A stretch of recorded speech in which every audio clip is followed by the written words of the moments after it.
اعوذ باللہ من الشیطان الرجیم بسم اللہ الرحمن الرحیم حرمت علیکم المیتۃ والدم ولحم الخنزیر، حرام کر دیا گیا ہے تم پر مردار جانور، والدم اور خون، ولحم الخنزیر اور خنزیر کا گوشت، وما اہل لغیر اللہ بہ اور ہر وہ جانور جس کو غیر اللہ کے نام پر نامزد کر دیا گیا ہو۔ چھٹا سپارہ ہے سورۃ المائدہ کی آیت نمبر 3 کا ابتدائی حصہ تلاوت کیا اور آپ حضرات نے ترجمہ بھی سماعت کیا۔ حرمت علیکم المیتۃ والدم، اس آیت مبارکہ میں اللہ تعالیٰ نے کچھ مسائل بیان فرمائے ہیں، کچھ احکام ذکر فرمائے، اور ان احکام کا تعلق حلت اور حرمت سے ہے۔ ایک حدیث میں ہے آپ علیہ الصلوۃ والسلام نے فرمایا الحلال بین والحرام بین، کہ ہماری شریعت کے اندر حلال حرام بالکل واضح ہے، کوئی شک شبہ اس میں نہیں ہے۔ صرف ہمیں ضرور اس بات کی ضرورت ہے کہ ہم جس شعبے سے منسلک ہیں، جس چیز سے ہمارا واسطہ پڑا ہے، اس کا ذرا علم حاصل کر لیں۔ فاسألوا اہل الذکر ان کنتم لا تعلمون،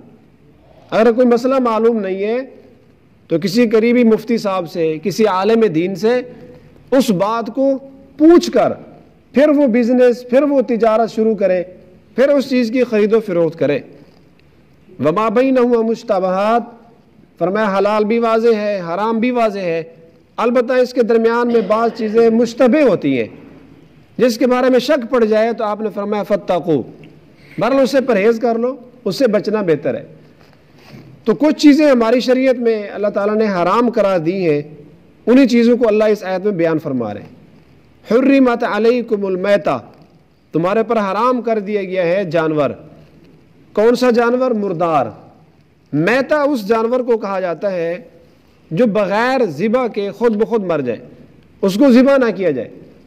اس کے گلے پر چھری نہ پھیری جائے، خود مر جائے تو وہ میتہ ہے، مردار ہے۔ جس کا خون نہیں بہایا گیا وہ حرام ہے کھانا۔ اور ذبح کرنے کے لیے بھی ہمارے اسلام میں، مذہب میں خاص طریقہ دیا گیا کہ جو حلال جانور ہیں ان کا اگر تم نے گوشت کھانا ہے تو ان کے گلے کے اوپر کوئی دھاری دار، کوئی آلہ، کوئی چھری، کوئی ایسی چیز پھیرو، اور ذبح کرتے وقت ذبح کی نیت کر کے یہ دعا پڑھو بسم اللہ اللہ اکبر، یہی الفاظ کہنے ہوں گے۔ اس کے علاوہ جتنا بھی بڑا وظیفہ پڑھ لے، سورۃ اخلاص پڑھ لے، سورۃ فاتحہ پڑھ لے، وہ جانور حلال نہیں ہوگا۔ تو البتہ مردار جانور، اس کا گوشت اگرچہ وہ جانور فی نفسی حلال ہے، لیکن کھانے کے لیے اس کو ذبح کرنا شرط ہے۔ اگر ذبح نہیں کیا تو وہ مردار ہے۔ اور مردار کے جسم سے البتہ اتنی اجازت دی گئی ہے کہ اس کی جو کھال ہے، اگر تو اس استعمال میں لانا چاہتے ہو تو اس کھال کو خشک کر کے، کھال اتار کے، دباغت دے کر، رنگ وغیرہ لگا کر اس کو استعمال کر سکتے ہو، اس کی اجازت ہے۔ بخاری شریف میں ایک روایت ہے، حضور علیہ الصلوۃ والسلام نے دیکھا کہ کچھ لوگ ایک موٹی تازی بکری تھی، اس کو دور پھینکنے کے لیے کھینچ کر لے کے جا رہے تھے، تو آپ نے فرمایا ہلا اخذتم اہابہا، کہ اس مردار کو پھینکنے جا رہے ہو، اس کا چمڑا تم نے کیوں نہیں اتارا؟ چمڑا تو اتار لیتے۔ تو صحابہ نے کہا یا رسول اللہ تو مردار ہو گئی ہے، اس کو تو ہم نے ذبح نہیں کیا۔ تو آپ نے فرمایا آپ کے لیے یہ چمڑا حلال ہے، اگر تم اس کو دباغت وغیرہ دے کر کام میں لانا چاہو تو اس چمڑے کی استعمال کرنے کی تمہیں اجازت ہے، البتہ گوشت وہ ذبح نہ کرنے کی وجہ سے حرام ہو گیا۔ چمڑا خشک کرنے کے بعد دباغت دینے سے اس کی علائشیں وغیرہ دور کر لی جائیں تو اس کے استعمال کی اجازت ہے۔ تو مردار بھائی ہماری شریعت میں حرام ہے، اس لیے بڑی شدت کے ساتھ بڑی پوری احتیاط کرنی چاہیے ان لوگوں کو جن کا ذبح والے کام سے ان کا تعلق ہے، واسطہ ہے، کسائی والے شعبوں سے تعلق رکھتے ہیں، اسی طرح دکان کے اوپر گوشت فروخت کرتے ہیں۔ خاص طور پہ یہ جو پولٹری شاپ والے لوگ ہوتے ہیں، مرغیاں ذبح کرتے ہیں، ذبح کرتے وقت بڑی بے احتیاطی کرتے ہیں۔ کئی لوگوں کو تو مسئلے کا پتہ ہی نہیں ہوتا، ذبح کرنے کی دعا بھی نہیں آتی اور بعض پڑھتے ہی نہیں ہیں، جلدی جلدی بس ادھر سے مرغی پکڑی اور اس کے گلے پہ ایسے چھری پھیری اور پھینک دیا، دعا کا اہتمام نہیں کرتے۔ تو دیکھنا چاہیے کہ ایسا بندہ جو صاحب شریعت ہو، مسائل سے واقف ہو اور دعا پڑھتا ہو تو دیکھ کر پوری احتیاط کر کے اس سے گوشت لینا چاہیے۔ البتہ ہماری شریعت میں 2 مردار حلال ہیں، مردار حرام ہے، لیکن 2 مردار ایسے ہیں، آپ نے فرمایا 2 میتیں حلال ہیں۔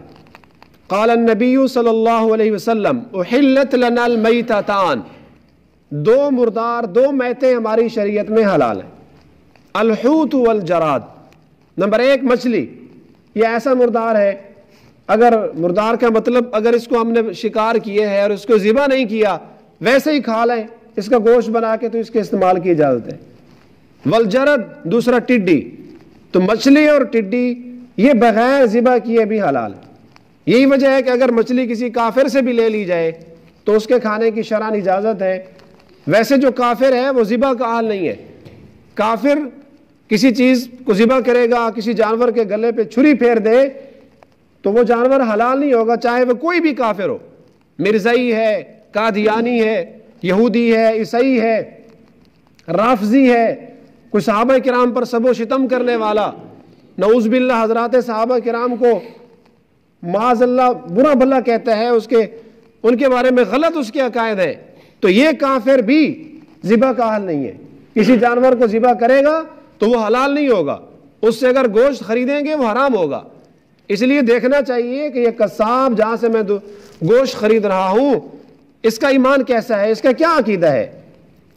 تو مچھلی البتہ اگر کسی کافر سے لے لی جائے تو وہ حلال ہے، اس کے کھانے کی اجازت ہے، کیونکہ اس کو ذبح کرنا شرط ہی نہیں ہے۔ والدم، دوسری چیز جو حرام کر دی گئی تمہارے اوپر وہ ہے خون۔ اس خون سے مراد دم مسفوح ہے، دم عربی میں خون کو کہتے ہیں،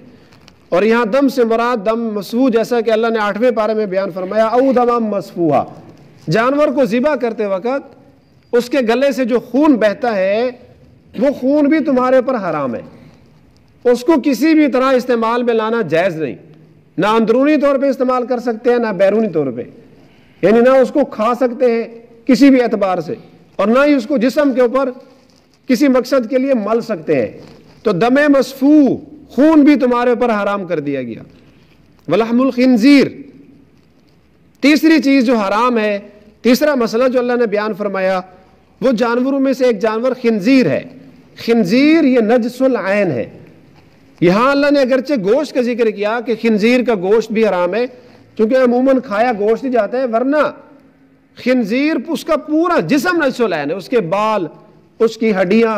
اور اس کے جسم کا چمڑا، اس کا گوشت یہ نجس العین ہے، یہ سارے کا سارا حرام ہے۔ وما اہل لغیر اللہ بھی، چوتھا مسئلہ اللہ تعالیٰ نے یہ بیان فرمایا ہر وہ جانور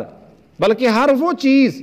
جو غیر اللہ کے نام پر نامزد کر دی جائے حرمت، وہ بھی حرام ہوگی، اگرچہ پہلے وہ حلال تھی۔ جانور بکرا، دمبا، چھترا، گائے، بیل، اونٹ سب چیزیں فی نفسی حلال ہے، لیکن اگر اس کو نامزد کر دیا گیا کسی بت کے نام پر، یہ فلاں بت کے لیے، یا کسی مزار والے کے لیے خاص کر دیا، کسی قبر والے کے لیے خاص کر دیا، کسی پیر کے لیے خاص کر دیا، اور نیت یہ ہے کہ یہ جانور فلاں بت کے نام پہ ذبح کروں گا، فلاں دربار پہ ذبح کروں گا، ذبح کرنے سے میرے مال میں برکت ہوگی، میری مشکلات دور ہوگی، میری مصیبتیں ٹل جائیں گی۔ اگر خدا نہ خواستہ اس جانور کو میں نے دوسرے کام میں استعمال کر دیا، بیچ دیا، میرا نقصان ہوگا۔ یہ ہے غیر اللہ کے نام پر نامزد کرنا، کہ اس کو دوسرے استعمال میں لانا جائز ہی نہ سمجھتے ہوں۔ تو یہ عقیدہ اگر کسی جانور کے بارے میں بنا لیا جائے کہ یہ جانور فلاں پیر فلاں ولی غیر اللہ کے لیے نامزد خاص ہو گیا، حرمت، یہ حلال ہونے کے باوجود اس کو ذبح بھی کر دیا جائے پھر بھی یہ جانور حرام ہے۔ فتاوی عزیزیہ میں، اسی طرح تفسیر عزیزی میں شاہ عبدالعزیز رحمہ اللہ نے اس مسئلے کو بیان فرمایا کہ بہت سارے جانور حلال ہیں، اگر غیر اللہ کے نام پر ان کو نامزد کر دیا جائے اور تقرب کی نیت سے کہ ثواب ملے گا، فلاں پیر فلاں ولی فلاں بت یا فلاں مزار والے کے لیے خاص کیا، وہیں جا کے ذبح کرنا ہے، مشکلیں دور ہوگی، اور اگر ذبح نہ کیا تو پھر میرا نقصان ہوگا، کاروبار میں خسارہ آیا۔ تو حضرت نے لکھا ہے کہ اس جانور کو اگرچہ چھری سے ذبح بھی کیا جائے پھر بھی جانور حلال نہیں ہوگا۔ وما اہل لغیر اللہ بھی، اور اس کا تعلق صرف جانور سے نہیں، کوئی بھی چیز، چاہے وہ ملبوسات ہوں، پہننے کی چیز ہوں، چاہے معقولات ہوں کھانے کی چیزیں، اور مطعومات مشروبات، غرض کوئی بھی چیز اگر اس کی نسبت غیر اللہ سے کر دی جائے حرمت، حلال ہونے کے باوجود اب وہ حرام ہوگی۔ بہت سارے لوگ دھوکہ دیتے ہیں کہ بھائی غیر اللہ کی طرف تو نسبت کرنی پڑتی ہے، کہا نہیں جاتا کہ یہ زید کا بکرا ہے، یہ عمر کی گائے ہے، یہ فلاں کی گائے ہے، ہم کہتے ہیں کہ یہ قربانی کا جانور ہے، یہ بھی تو نسبت کر دی ہم نے، یہ عقیقے کا جانور ہے، یہ بھی تو غیر اللہ کی طرف نسبت ہے۔ تو بعض لوگ اس لفظ سے دھوکہ دیتے ہیں، کہتے ہیں بھی غیر اللہ کے نام پر نامزد کرنے سے کوئی حرج نہیں ہے، ہم تو بہت ساری نسبتیں کرتے ہیں۔ تو بھائی یہ نسبتیں تو شرعی نسبتیں ہیں، مثلا زید کی گائے ہے تو کہا جائے گا کہ زید کی گائے ہے، مطلب یہ ہے کہ زید اس کا مالک ہے، وہاں تقرب کی نیت نہیں ہوتی۔ یہ عقیقے کا جانور ہے تو مطلب اللہ تعالیٰ نے عقیقے کا حکم دیا اور یہ جانور عقیقے کے لیے خاص کیے ہے اور عقیقہ سنت ہے، اور اسی طرح قربانی کی طرف نسبت کرنا یہ شرعی نسبتیں ہیں۔ یہ غیر اللہ کے لیے نسبت پر جو وعید ہے کہ جس سے جانور حرام ہو جاتا ہے، یہ وہ نسبتیں نہیں ہیں۔ غیر اللہ کی طرف نسبت کرنے کا مطلب یہ نیت ہو کہ یہ فلاں مزار پر ہی میں نے جا کے ذبح کرنا ہے، اور فلاں پیر ولی کی طرف نسبت کرنے سے میری مشکلات دور ہوں گی، پریشانیاں ختم ہوں گی، اگر میں نے وہاں جا کر ذبح نہ کیا تو میرا خسارہ ہوگا، کاروبار میں گھاٹا آئے گا۔ بہت سارے لوگ اپنے دماغ پر یہ بات سوار کر لیتے ہیں، اور کبھی اگر نقصان ہو بھی جائے تو کہتے ہیں دیکھیں یہ جانور میں نے فلاں پیر کا نام کیا تھا، فلاں مزار والا کا نام میں نے لیا تھا، اب وہاں میں نے ذبح نہیں کیا، میرا نقصان ہو گیا۔ معاذ اللہ بعض تو کہتے ہیں فلاں اس قبر والے نے میرا نقصان کر دیا، فلاں بزرگ نے نقصان کر دیا۔ اسی طرح مسئلہ ہے 11ویں شریف کا۔ اب 11ویں شریف میں 11 تاریخ کو کوئی بھی کھانا کھانا، کوئی بھی جو ہے پینے کی چیز استعمال کرنا جائز ہے بالکل، لیکن اس کی نسبت کرنا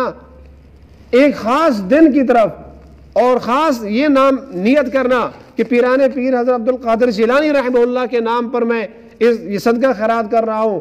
اور 11 تاریخ کی تخصیص کر لینا ویسے جائز ہے، لیکن ایک خاص آدمی کی طرف نسبت کرنا، دیکھیں وہ تو اللہ کے بہت بڑے ولی تھے، ان کی نیکیاں اگر تقسیم کی جائیں تو کئی ضلع پر لوگوں کو کافی ہو جائے۔ اگر نامزد کرنا بھی ہے تو زیادہ ضرورت ہمارے ابے کو ہے جو دنیا سے چلا گیا، زیادہ ضرورت ہمارے والدین کو ہے، ہمارے رشتہ داروں کو ہے، تو ویسے 11ویں تاریخ کو کھا پی لیا جائے کوئی حرج نہیں، لیکن ایک دن کی تخصیص، پھر ایک آدمی کی طرف یہ نیت کہ اگر میں نے اس دن یہ کھانا وغیرہ نہ پکایا تو میرا نقصان ہوگا، مجھے خسارہ آ جائے گا، تو ہم اسی چیز کے بارے میں بار بار یہی کہتے ہیں کھانا پینا سب چیزیں حلال جائز ہوتی ہیں، لیکن کسی دن کی تخصیص اور کسی غیر اللہ کے نام اس کو خاص کر دینا، اس سے پھر اس میں حلت سے حرمت کا حکم آ جاتا ہے، وہ چیز حلال ہونے کے باوجود حرام ہو جاتی ہے۔ بہرحال میرے بھائی یہ بہت ضروری مسئلے ہیں، ان کا تعلق عقیدے سے ہے۔ اگر کسی آدمی کا عقیدہ غلط ہے پھر جتنی بھی باتیں کریں گے، اگر عقیدہ توحید کا نہیں ہے، توحید میں ذرا برابر بھی اگر شک آ گیا، اللہ تعالیٰ کی توحید میں غیر کا اس میں شک شبہ پیدا ہو گیا، پھر ہماری نمازیں بھی گئیں، پھر حج بھی گیا، پھر زکوٰۃ بھی، سب چیزیں ضائع اور غارت ہو جائیں گی۔ بہت ضروری ہے یہ بات کہ ہم سب سے پہلے عبادات سے پہلے اپنے عقائد کی بھی اصلاح فرمائے۔ اللہ تعالیٰ نے اس آیت میں ابھی 4 مسئلے بیان فرمائے۔ حرمت علیکم المیتہ، مردار حرام، بہتا ہوا خون حرام، خنزیر کا گوشت حرام، وما اہل لغیر اللہ بھی، ہر وہ چیز جو غیر اللہ کے نام پر نامزد کر دی جائے، جیسا کہ یہود و نصارہ کفار مشرکین کرتے تھے، حلال ہونے کے باوجود وہ چیز حرام ہو گئی۔ باقی اس کی تفسیر انشاءاللہ کل کے درس میں آئے گی۔ اللہ مجھے اور آپ کو ان باتوں پر عمل کی توفیق عطا فرمائے۔